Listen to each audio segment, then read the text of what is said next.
Look, they got the right to protest. Have at it. But don't cross the line. I was watching the videos before I came out here. When they put hands on a law enforcement officer, they're getting arrested, going to jail.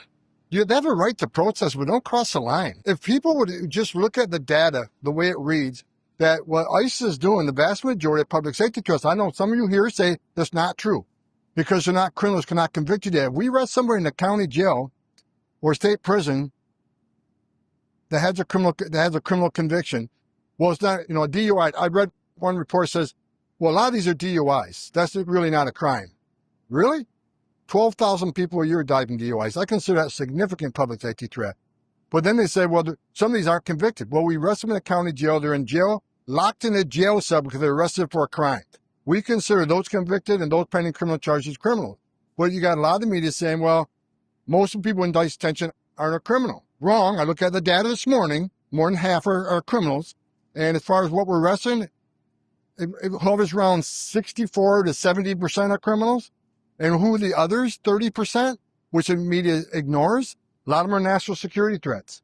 Most national security threats don't have a criminal history. We arrested several thousand Iraqi nationals. Most of them don't have a criminal history. Why is that? Because they're laying low to do whatever they're going to do. A lot of them are gang members. A lot of gang members don't have criminal history. And like I said, a lot of them are fugitives. Those who had due process were orderly moved and went and win.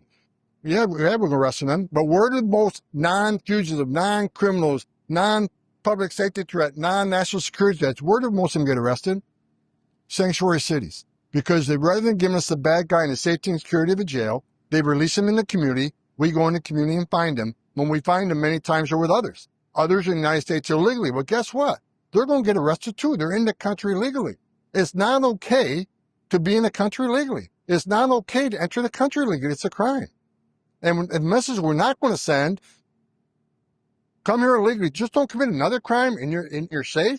Not the message we're going to send. That's why we had the most secure border in lifetime in the history of this nation. Not only that, let's not forget, it's just not about immigration. It's just not about a secure community. The stronger the border is, the stronger our national security is, because we now have a pretty good handle on who's coming in, what's coming in, where it's coming in, and why it's coming in, which didn't happen in the 4 years of Biden administration.